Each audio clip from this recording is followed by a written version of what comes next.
Hi, I'm Taylor. I've lived in Florida, so I was born in Texas, but moved to Florida when I was like a year old. So pretty much raised in Florida, travel nurse for a little while, but I got to live in like Atlanta, Georgia. I lived in Houston, Texas, lived in Raleigh, North Carolina. I was like definitely one of those people who's like, oh, I'm like leaving the small town. I remember sitting in my lonely little studio apartment in Raleigh and being like, I need to come home. I didn't know I was sick. I didn't know I had a heart problem. The best way that I can describe it, if you looked from the outside, you would have been like, dang, like, she's got it all. Like, how cool, like, your life's so awesome. And people would used to say that, like, oh, you like travel so much and you do this and like, life must be so fun. You got a great job, amazing family. And I was doing everything that I thought like we were supposed to do. Like, went to college, I partied, I went out, I did all the things. I just was like, really? Like, this is what it's all about? It just led me down a path of like destruction, loneliness. It's funny how you can be sitting in a room full of people and like feel so lonely and isolated. Never forget this service. I didn't want to go. And I remember sitting in the service and I felt something. And at the time I didn't know what it was. And I like look back and just like, he's been calling me for so long. And it's just like, he's been so patient, been so kind.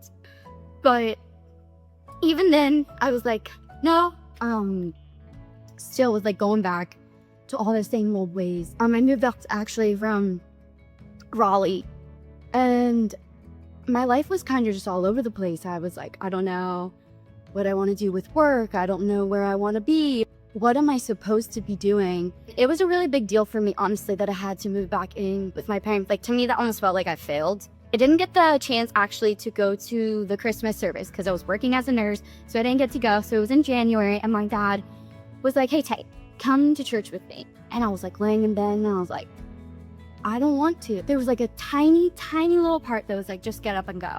So I actually was like doing that bargaining thing like with my dad, but I realized I was like kind of doing that bargaining thing with God. Well, can I go if I'm like in my sweat? He's like, just get up and go. I mean, it's a cute sweatsuit, but it came in my in my sweats. I sat there and I was like, something just clicked. Started actually, reading my Bible. I'll never forget, we were in the book of Romans. Always be my favorite book. It saved my life.